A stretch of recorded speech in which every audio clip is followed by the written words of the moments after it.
Olá, estamos começando mais um PortoCast, que é parte integrante do Encontro Indústria Porto. E hoje eu estou recebendo aqui para a gente conversar um pouco sobre um tema que eu gosto bastante, né? O José Antônio Rezende, que é diretor administrativo e financeiro do Parque Tecnológico de Santos. Rezende, seja bem-vindo aqui ao nosso PortoCast. Agradeço, André, agradeço pelo convite. É um prazer estar com você mais uma vez. Muito obrigado. Rezende, o Parque Tecnológico é uma coisa que gera desenvolvimento, é a base, né, de grandes indústrias, de grandes startups, de grande parte do empreendedorismo saiu, né, de parques tecnológicos, de incubadoras, de empresas. Como é que está hoje? Porque teve um novo momento, que agora é recente, no Parque Tecnológico, deu uma mudança completa lá dentro, né? E isso é nítido e a gente percebe. A gente tem feito alguns eventos lá dentro, no auditório, e a gente vê que aquilo ali está pulsando negócios, né? André, assim, primeiro vamos conceituar Parque Tecnológico, que eu acho que essa história vale a pena a gente contar. Como é que começou os parques tecnológicos e depois eu vou chegar em Santos, tá bom? Parque Tecnológico não é uma invenção santista, né? Sim. Isso aí começou na Califórnia e, para ser exato, lá o pessoal da Califórnia sempre foi visto como o pessoal de praia, né? O pessoal mais de surf e tudo mais, e o lado leste, o lado de Nova York, o lado do dinheiro. Por essa razão, assim, a Califórnia nunca foi considerada como uma área promissora em termos de economia. Na década de 1940, começou a ter investimentos de Stanford, da Universidade de Stanford, nessa área de tecnologia, e começaram a dar apoio para jovens, aí, os estudantes que quisessem desenvolver tecnologia. Isso deu tão certo que estão hoje com o Vale do Silício, eles estão hoje com a economia... Que é a grande referência no mundo até, né? Eles têm empresas grandes, como você falou. Qual que é o segredo disso? É você apoiar empreendedores, apoiar pessoas que estão querendo criar alguma solução para resolver problemas da sociedade. O que a gente tem feito aqui em São Paulo? Quando começou a ideia de trazer isso para o Brasil, começou primeiro em São Carlos, e depois disso se espalhou para o estado inteiro, acabou virando uma política de estado, do estado de São Paulo, né? E uma das cidades que foram escolhidas para começar a ter essa iniciativa foi Santos. Como é que a gente chega agora em 2024? Nós temos agora uma legislação que ela abrange o centro de Santos, que o centro de Santos tem pouca população, moram perto de 5 mil pessoas, né? Para uma ilha pequenininha que nem a nossa tem 39 quilômetros quadrados de ilha e mora 400 mil pessoas, é muita gente para pouco espaço, e aquela área subutilizada. Uma forma de melhorar aquela ocupação seria a gente ter incentivos para que as pessoas fossem para lá. Isso vale para segurança, para mobilidade, vale para a parte de tributos, né? E isso que foi criado pela administração. Então a administração tem apoiado aquela região. E a cereja do bolo foi como você falou. Metade do ano passado e esse ano, a gente conseguiu resultados muito interessantes. Em março desse ano, nós tivemos o primeiro Santos Summit. Foram 5 mil pessoas em 3 dias. Veio gente de muitos lugares, veio gente até de fora do Brasil, né? Que a gente conseguiu, assim, nós ficamos muito satisfeitos com o resultado daquilo. E com isso aí já teve frutos. Algumas empresas vieram para cá por achar que a cidade tem condições de assim, recebê-la e dar apoio. Temos muita coisa para fazer, que nem a gente sabe que tem muitas coisas para a gente copiar dos outros, nós não temos vergonha nenhuma de copiar. Sim, lógico, aquilo que é bom tem que ser copiado mesmo. Outras cidades, né? A gente tem visitado outros lugares. O Eduardo Bittencourt, que é o presidente do parque, ele tem vivência nessa área, já teve uma empresa ligada a essa área, e ele tem dado uma dinâmica muito boa para a gente, né? A gente fala que o resultado atual tem mérito de todos que já passaram por lá, mas a gente eu vejo como isso aí como um caminho bom para a nossa região e para ocupar aquela região central de Santos. Ali, como você bem colocou, é uma região central, uma região que tem potencial de outras empresas se instalarem ao redor, porque é importante, né, você fazer, como foi a criação do Vale do Silício. Eu já estive lá, já conheci.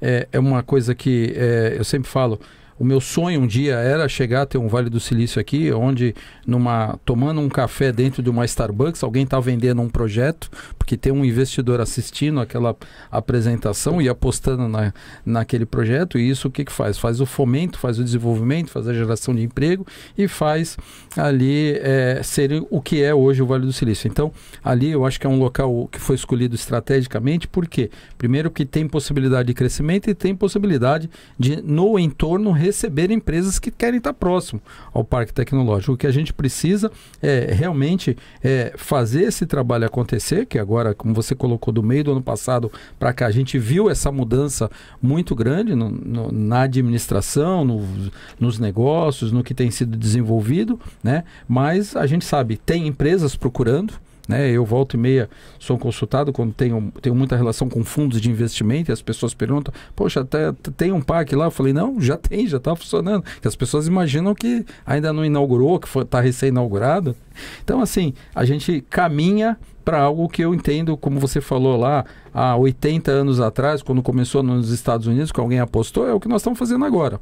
O resultado vai vir, vai dar uma mudança significativa, até porque a gente tem aqui uma tendência econômica, que é a tendência logística portuária, né? A gente tem aqui o maior porto do Brasil, a gente tem aqui uma movimentação de contêineres muito grande, então a gente tem aqui já um viés econômico já consolidado, que a gente precisa trazer e essas empresas que não só aproveitem isso, mas que gerem novos negócios, porque Baixada também tem oportunidade de receber a indústria de transformação. Grande parte da matéria-prima que chega e sai do Brasil passa pelo nosso porto, né? E, Rezende, eu queria, na tua visão, o que dentro do Parque Tecnológico hoje tem sido mais, assim, referência que vocês falam assim, poxa, isso aqui vai se transformar num grande negócio? Olha, tem duas áreas para a gente que a gente tem achado que tem potencial. Uma área é cybersecurity, né? Então, é muito comum hoje você ver golpe em sistemas de banco, em sistemas de... Esse ano já tem 42 bilhões de reais em golpe, né? E às vezes você vê empresas que nem... teve empresa grande do Brasil que nos Estados Unidos foi sequestrada, tiveram que pagar dinheiro, isso aí saiu público, né? Mas assim, teve que pagar em criptomoeda. Então, esse mercado é um mercado de segurança. Foi feito um encontro lá no parque desse pessoal de segurança. Tem um fato muito interessante. Uma das palestrantes, só tinha eu que não era de cybersecurity na sala, não no auditório. Você conhece o auditório nosso? Tem mais de 130 lugares, né? E estava lotado. Foi feito um encontro aqui em Santos de esse pessoal que cuida de cybersecurity no estado de São Paulo. Vieram tudo para Santos. E é só cara top, cara bom, porque ele, assim, daí a primeira palestrante ela falou o seguinte: nós aqui nessa sala, vocês sabem a vida que nós levamos, a gente não dorme tranquilo, a gente dorme preocupado, porque pode ser que daqui, quando a gente estiver dormindo, 4 da manhã tem uma invasão no sistema do banco, no sistema da loja, da grande rede. E isso aí, assim, teve um movimento para você ver como as empresas Santos cria interesse. Nós tínhamos a Safeway, que é aqui da nossa região, e ela foi comprada pela Stefanini, que é uma grande, agora está se formando a maior do Brasil. Então, e essa empresa, ela já está com 400 empregados, né? Você imagina, é um ticket de salário mais alto, porque esse pessoal é mais qualificado. Então, essa parte de cybersecurity eu vejo como um potencial da nossa região, né? Por quê? Porque aqui tem 5 escolas, faculdades da área de tecnologia fortes, né? Então, nós temos assim pessoal nosso trabalhando em outras empresas grandes que saíram daqui de Santos. Daí, isso lado de segurança. Daí, ao outro lado, a área de logística portuária. Então, eu tive... Nos meus últimos anos de Usiminas, aposentei na Usiminas, eu fiquei em Porto. E eu fui conselheiro da BTP e da Abitra, das duas associações grandes aí da parte portuária. E eu cheguei a visitar outros portos. E para minha satisfação, eu estava em Vila do Conde, que fica a 100 quilômetros de Belém, um lugar assim, que eu jamais imaginaria que ia encontrar serviço de Santos lá. Quando eu falei que eu era de Santos, para quem estava operando o terminal, ele falou assim, o nosso software é de Santos. Eu falei, caramba, que negócio legal, né? E ele falando com toda satisfação, né? Assim, de encontrar alguém de Santos ele falou assim, olha, ele é bem mais simples do que tinha aqui, que era de fora do país. Então, essa área de desenvolvimento, se você imaginar hoje, a T2S deve ter mais de 100 empregados, a Modal GR deve ter mais de 250, 300 empregados, tudo trabalhando no centro de Santos. Então são dados que não aparecem muito para a gente, mas começa a atrair empresas para cá. Sim. Nesse exemplo que eu comentei do Santos Summit, em março, 2 empresas que vieram nos visitar, já vieram para Santos. Né? Porque ela falou assim, olha, nós temos uma característica interessante que eu comento que Santos é o melhor bairro de São Paulo, sabe? Porque nós somos do lado de São Paulo, é quase um bairro de São Paulo, e é o único bairro que tem praia na cidade de São Paulo. Então a gente sabe que tem essa proximidade com um polo econômico forte, tem uma vantagem adicional que é a segurança, né? Eu considero a nossa cidade bem segura, tranquila comparativamente a outras cidades lá, em São Paulo mesmo, né? A gente vê a dificuldade que é São Paulo em termos de segurança. Para você andar com o celular na rua, você fica preocupado, né? E então eu acredito que essas duas áreas significativamente são as que mais são promissoras, né? Agora, tem de tudo lá, André. Assim, nós estamos com um engenheiro e 2 professores, e não precisa ser jovem, não. Esse engenheiro tem 70 anos de idade. Sim. E ele me procurou esses dias, a gente estava conversando. A ideia que ele está trazendo é uma ideia muito interessante, só para você, posso dar um spoiler da ideia? Lógico. Mas assim, ele estava desenvolvendo, junto com outros 2 professores, um agregador de pó. Para que serve isso? Né? Então você imagina isso na aplicação em Goiás, Mato Grosso, mesmo São Paulo. Quem tem plantações, você tem estradas de terra entre as plantações. Se levanta muita poeira, primeiro que suja, hortaliça suja, ou seja, tem problema, o pó pode ir para as vizinhanças e tal. Eles conseguiram inventar com nanotecnologia, com grafeno, otimizar a capacidade de uma partícula atrair outra. E não levanta pó. O caminhão passa por cima, eles passam um produto, eles estão patenteando, né? Pulveriza o produto, compacta ele não levanta o pó. E não levanta o pó. E não gasta dinheiro com asfalto. Assim, tem um pouco de terraplanagem, que faz parte da preparação do solo, mas é esse tipo de solução que não tem. Isso já está criando interesses das empresas de totalmente celulose. Com o agronegócio dentro de Santos. Aqui que nós do nem Parque temos. Tecnológico de Santos. É muito legal. Nós não plantamos soja aqui em Santos. Né? Não temos nem terreno para fazer casa aqui, a maioria aqui é prédio. A gente até brinca, a cidade mais verticalizada do país é Santos. Sim, né? Por metros quadrados, sim. Todo mundo, aqui, boa parte da cidade é comum morar em prédio, né? Então, eu vejo assim, o parque com essa característica. E quando a gente fala parque tecnológico, às vezes as pessoas fazem essa pergunta que você colocou, mas tem parque tecnológico? Porque está muito no consciente das pessoas, muito espaço. Você pega o Parque Tecnológico de São José dos Campos, tem 25 km² a área de abrangência. Para ter uma ideia, a nossa ilha tem 39. Quer dizer, é mais da metade, só o Parque Tecnológico de São José é mais da metade da ilha de Santos. A área de abrangência do Parque de Sorocaba é mais de 40 km². Sim, conheço também. Então, ou seja, o pessoal imagina, São Carlos tem lá campo de golfe no parque, na região de abrangência do parque. Então, são coisas que nós nunca vamos ter. Né? Então não adianta a gente ficar imaginando que nós vamos ter uma área. Mas nós aqui verticalizamos. Mas nós temos condição de criar empresas que sejam competitivas na área de tecnologia. Exatamente. Agora, Rezende, você falou da questão das faculdades, né? Nós temos na Baixada Santista, entre Bertioga e Peruíbe, 31 instituições de ensino superior, que eu acho que é um número elevado, significativo, né, para todo o estado e principalmente na Baixada Santista. E eu vejo que a grande parte dessas universidades, elas têm muitos cursos generalistas e hoje o mundo requer muito especialistas. O Parque Tecnológico, ele tem conversado com essas universidades para passar essa visão da necessidade da gente ter mais especialistas, porque você falou um ponto que eu, há muitos anos, quando faço audiências públicas, falo, o único jeito de você mudar o perfil socioeconômico de um município é elevando elevando a qualidade do emprego. Porque a partir do momento que você eleva a qualidade do emprego, você desonera o poder público de 2 itens básicos da subsistência, que é saúde e educação. Então você tira o investimento do município, você eleva o perfil socioeconômico, você tem um atrativo de ganho no potencial do imposto sobre serviço, porque a pessoa tem mais capacidade de investimento, de compra, esse dinheiro volta de novo para a prefeitura e o teu investimento acaba diminuindo percentualmente em relação ao seu ganho de orçamento anual. Então, assim, o Parque Tecnológico, ele tem conversado com essas instituições de ensino superior, principalmente das regiões da Baixada Santista, não só de Santos? Olha, nós temos sim, eles fazem parte do nosso conselho técnico, né? Então todas as universidades, as instituições de ensino, elas têm cadeira junto conosco. Para ter uma ideia, a FATEC, lá de Praia Grande, está conosco. Que eu inaugurei. E hoje tem mais de 2.500 alunos. Parceirões, né? são ótimos. Assim. Então a gente tem um bom relacionamento com São Vicente, com Guarujá. Então, o pessoal de Cubatão tem participado conosco também. Sim, eles têm um curso de meio ambiente lá maravilhoso. Né? Então, esse pessoal hoje já está conosco. E assim, é muito bom, porque a gente não fica com aquela história da fronteira, sabe?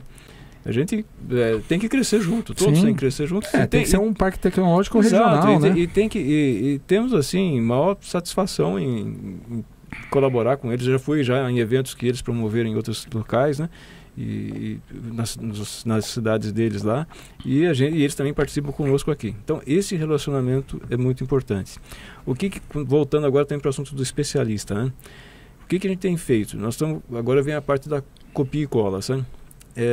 Uma das experiências que eu achei muito interessante, que nós estamos trabalhando para trazer para cá, isso com as universidades, estamos conversando com elas, é uma experiência que foi feita em Santa Catarina. E o que eles fizeram lá? Eles colocaram, o curso deles tem até um nome em inglês, que eles gostam muito de chamar, chama Dev In-House, né? É desenvolvedor em casa. O que eles estão fazendo com os jovens? Pega um menino que está no 2º grau, não tem conhecimento nenhum de tecnologia, e ele precisa criar rapidamente, como tem demanda no mercado, para fazer um aplicativo para o celular, para vender, sei lá, bolo que a avó dele faz. Alguém precisa fazer um aplicativo, precisa fazer o desenho da página, né? O layout e tal. Então, o pessoal de Santa Catarina, através do Senai de Santa Catarina, falou o seguinte, Faculdade Senai de Santa Catarina, né? E falou, olha, vamos fazer cursos e vamos escolher quais são os softwares que vão ser dados para esses jovens e nós vamos fazer o seguinte, nós vamos colocar essas jovens aí, não vou falar criança porque não é mais criança, já tem 16, 17, 18 anos, né? Mas esses jovens aí vão estar fazendo 9 softwares, do currículo tem 9 softwares, vão aprender a usar e vão estar tendo uma ajuda de custo, porque às vezes não tem nem condição financeira de pegar um ônibus, né? Então nós vamos dar uma ajuda de custo. As empresas de Santa Catarina estão patrocinando o curso, está saindo uma base de 300, 400 reais por aluno, que eles estão pagando para cada aluno ter o curso. E todos são avaliados.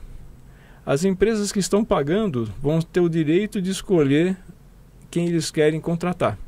Então tem a possibilidade também, é um incentivo para os jovens, né? Eles estudarem, aprender bastante, porque pode ser que ele tenha emprego daqui a pouco. Sim.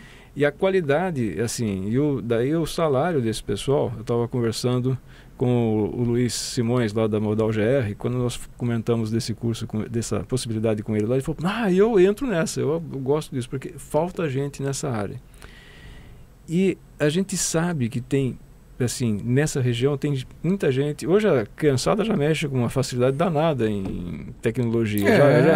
É um objeto que nasceu com eles, exato, né? Então, diferentemente da nossa cidade, que a gente teve que aprender a usar um telefone. Exato. Hoje, uma criança de 2 anos já vê a mãe utilizando, já sabe. Né? Passa o dedinho e já vai acostumando. Então, é muito rápido a aprendizagem deles. E acaba ajudando, sabe? Então, concluindo, respondendo a sua pergunta, então, com as universidades, com as instituições de ensino, nós estamos juntos já no parque através do Conselho Técnico.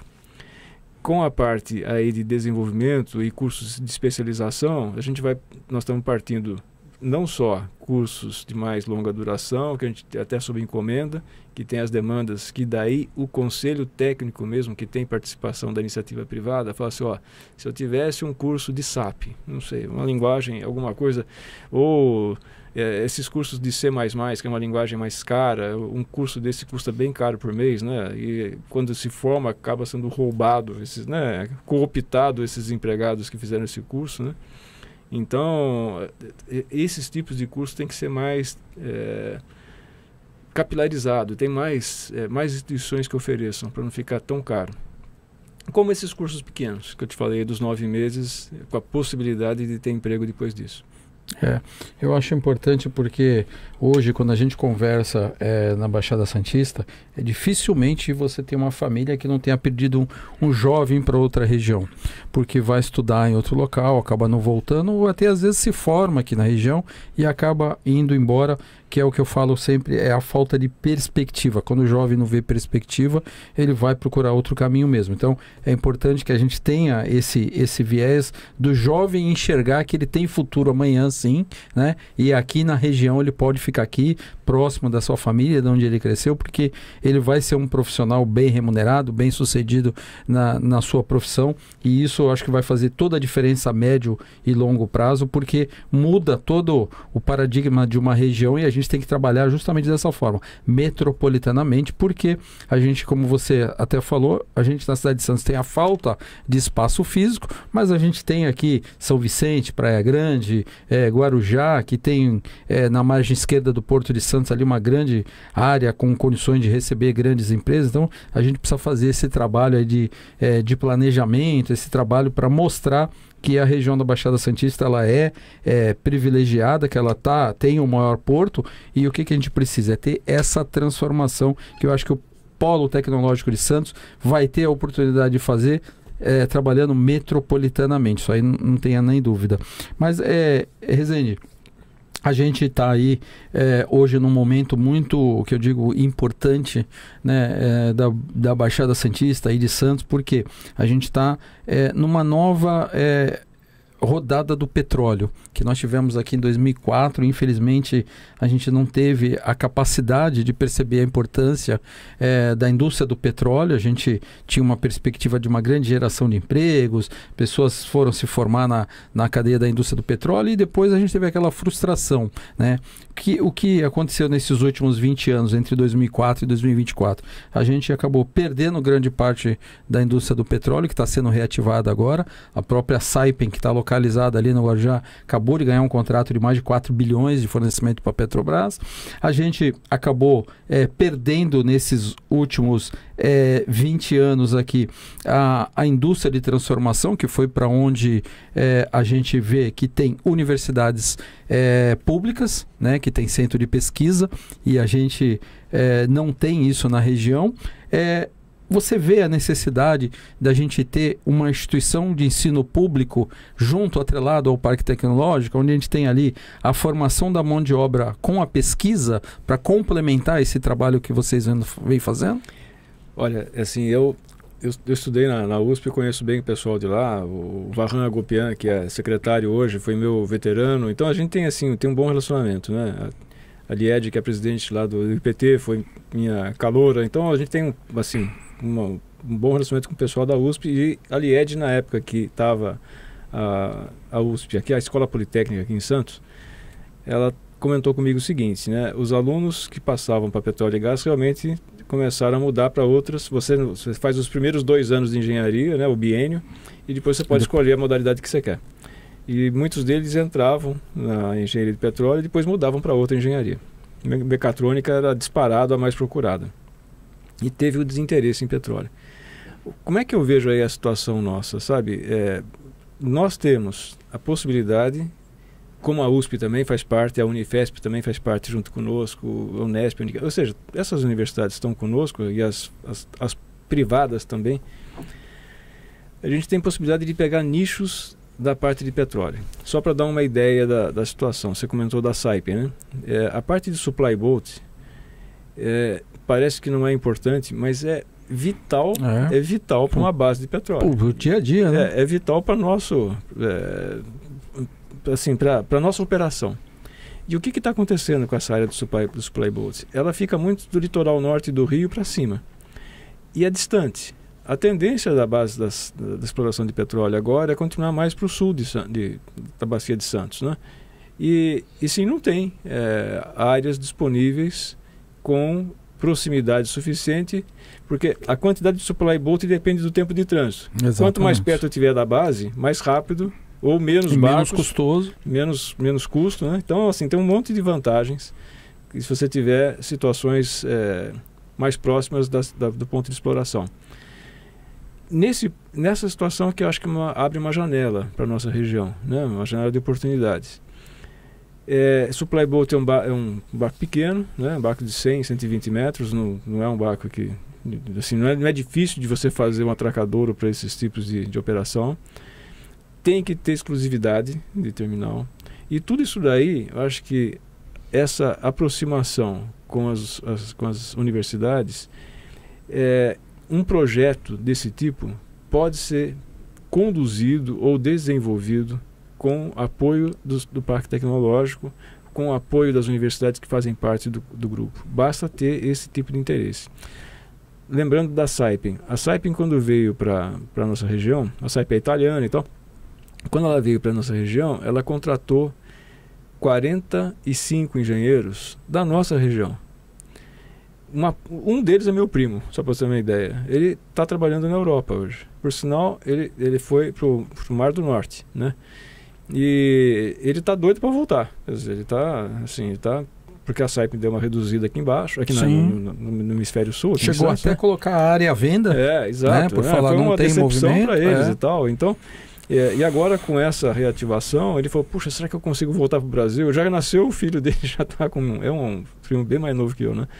Mas ele, assim, a esperança desse pessoal, desses mais de 40 engenheiros que a Saipem pegou, uma parte deles saiu do Brasil, né? Não ficou, só ficou, acho que, sei lá, 10% do que estava aqui ficou em Santos. Ficou aqui na nossa região, no Guarujá. Mas esse tipo de investimento para a gente é muito bom, porque o salário é melhor e outra. Isso aí, um assunto puxa o outro, né? Quando você fala de supply boat, vem por trás quem está precisando de montar alguma coisa para essa, ou fornecer, que vai desde árvore de Natal, que é a peça mais cara que tem numa base de petróleo, que em termos de compacto, pequena, mas é cara, né? Até comida. Você tem que fornecer comida para o pessoal da tripulação. Então, toda essa gama de atividade econômica vem junto. Então, eu acho que nós temos potencial, né? Temos que ter ajuda do governo do estado, porque para a gente fazer algum investimento na nossa região, a gente tem que ter liberação ambiental, tem que ter toda uma burocracia que, assim, a gente sabe que é grande, e tem que ter vontade política para ajudar. Isso que você está falando é uma das coisas que eu sempre defendo. Eu falo que o governo do estado às vezes vê as notícias, o Porto de Santos bate recorde de movimentação, aí eles acham que os nossos problemas estão todos resolvidos, e eu falo assim, não é. A gente está, graças a Deus, do gate para dentro dos terminais, muito bem, batendo recorde, porque investiram em tecnologia, investiram em equipamentos, a movimentação por hora em containers está maravilhosa, mas a gente precisa entender que do gate para fora tem uma vasta gama de coisas que precisam ser feitas que não foram feitas. Começa pelo acesso, a rodovia precária, porque só desce pelo sistema Anchieta, e a gente sabe que tem previsão de dia e hora para aquilo ali colapsar, né? E não está muito longe. A gente não tem investimento em infraestrutura dentro dos municípios, que é para distribuir, porque não adianta você ter duas pistas descendo e depois você estrangula o trânsito junto com o trânsito local. Então eu acho que você tocou num ponto que eu falo sempre, a gente precisa ter uma mão do Estado mais presente e mais forte aqui na Baixada, porque quando o Estado quer que a coisa aconteça, as coisas acontecem, né? Eu acho que o apoio deles para um projeto de revitalização e ampliação das atividades econômicas da Baixada depende dessa parceria com o Estado, né? Sabe que isso aí é tão importante. Eu conheci alguns portos fora do Brasil, né? E um deles que eu conheci foi Ghent, né, na Bélgica. E daí estava conversando com um belga e ele me falou o seguinte, ele falou, tá vendo tinham dárcinas, né? fechadas. Ali era a casa muito bonita de gente rica. Todos esses bairros aqui, que hoje é área portuária, eram bairros de gente rica porque ficava de frente pro rio, né? Daí eu falei, caramba, como é que conseguiram tirar? Eu falei, não, vale mais o que a coletividade precisa para conseguir gerar economia. Nós só temos 100 quilômetros de faixa litorânea. Eu falei, sério? A Bélgica só tem 100 quilômetros? Só para ter uma ideia, a Baixada Santista tem 190. Né? Então, assim, nós temos o dobro da Bélgica, nós, de área de frente para o mar. E então a gente precisa, e nós não temos o que vocês têm. O nosso maior morro aqui tem 300 metros. Então nós não temos areia, não temos pedra. Se você quiser fazer alguma coisa, você tem que importar areia e importar pedra. Eu falei, a gente não entende esses problemas. Nós aqui no Brasil não entendemos esses problemas. E os caras dão certo. E ele brinca assim, né? O belga, ele brinca um pouco com o francês, né? E eles falam assim, o maior porto da França fica na Bélgica, né? Os maiores e os melhores portos da França ficam na Bélgica. Nós movimentamos mais do que eles. Para eles. Sim. Quer dizer, os importadores franceses importam pela Bélgica porque o serviço da Bélgica é melhor. Então é muito importante que você fala. A gente não pode achar que a nossa região está economicamente forte. Nós não estamos competindo com criança. Nós estamos competindo com gente grande. Aí hoje o comércio é internacional. Exato. Então nós não vamos comer assim. Você vê agora, o último movimento aí, a gente fala, puxa, a vida Santos Brasil e tal. Santos Brasil agora virou francesa. A CMA-CGM comprou a Santos Brasil. Exato. Então você parava para pensar e fala, caramba, por que a CMA-CGM investiu tanto dinheiro? Gastou, se eu não me engano, acho que é 6 bi, né, de reais. Por 51% da empresa. Por que comprou isso daí? Por que os franceses estão querendo isso aqui? Sinal que vale a pena, né? Exatamente. Agora, eles vão trazer tecnologia e eles querem o mesmo tratamento que eles têm em outros portos. Se você pegar portos que são mais produtivos, eles têm uma legislação muito flexível. O tempo de desembaraço é rápido. Eu trabalhei com porto, então a gente lembra a dificuldade às vezes para ISPS Code. Nós temos que fazer, não gosto de ISPS Code. Se você não gosta, você não trabalha. Exatamente. Ou você usa o ISPS Code ou você não trabalha no porto. Ponto. É assim que funciona. E as regras são mundiais. Se você pega companhias de navegação de turismo, se nós não tivermos uma região cada vez mais atrativa e mais vantajosa financeiramente, eles vão mudar de porto. Sim. Né? Isso é um negócio, assim, tem uma frase que eu gosto muito de usar, fala, dinheiro é covarde. Se ele se sente ameaçado, ele vai embora. Exatamente. Ele nem vem, por sinal, ele nem vem. Então, nessa situação, eu acho que a nossa região tem que estar sempre procurando cada vez mais eficiência, cada vez mais eficácia para continuar sendo atrativo.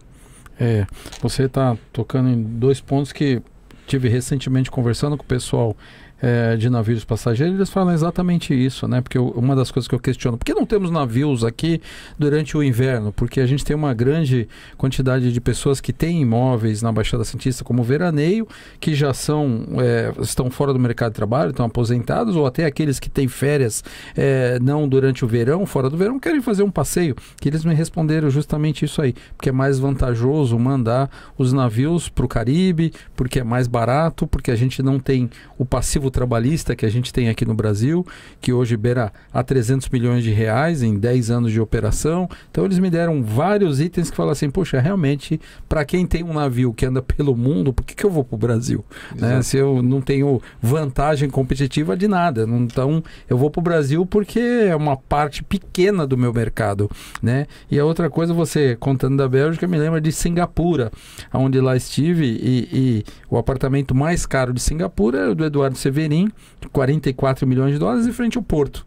E o Porto chegou em determinado momento que ele falou assim, poxa, não dá mais para crescer, Singapura tem 44 quilômetros quadrados, eles começaram a comprar terra da Malásia para poder fazer um porto novo, porque não tem espaço físico para crescer aquilo. E hoje está entre os 10 maiores portos do mundo em movimentação, que é o Porto de Singapura. Então o que é isso? As pessoas têm a dificuldade, eles vão buscar a solução e fazem. E nós aqui temos tanta oportunidade que eu acho que a gente sempre acaba deixando para depois aquilo que a gente tem que fazer agora. Mas, Rezende, queria agradecer demais a tua participação. Acho que foi muito, assim, produtiva a nossa conversa, porque eu sou um defensor da Baixada Santista, eu sou um entusiasta do desenvolvimento da Baixada. Eu acho que a gente tem que criar oportunidades e, infelizmente, a gente veio aí numa lacuna que a gente ficou, acho que 20 anos esperando que algo acontecesse que não aconteceu. Enquanto isso, os terminais se modernizaram, se equiparam, e agora a gente tem que fazer a nossa parte, que é planejar para a gente poder ter uma Baixada Santista daqui 10, 15 anos, numa situação econômica diferente de hoje. A gente já foi a segunda região mais metropolitana mais importante do estado, hoje somos a sexta, caindo para a sétima, e a gente tem muito potencial de crescimento. Então, queria agradecer demais a tua participação. André, obrigado aí pelo convite, né? Sabe que a gente está alinhado em termos de pensamento, porque eu gosto muito também das iniciativas de empresários na nossa região, que isso aí move a economia, né? Todo mundo ganha com isso. E conta aí com o Parque Tecnológico, a casa lá é tua, estamos assim, sempre à disposição para ser parceiro de você. Tá bom? Muito obrigado. Obrigado.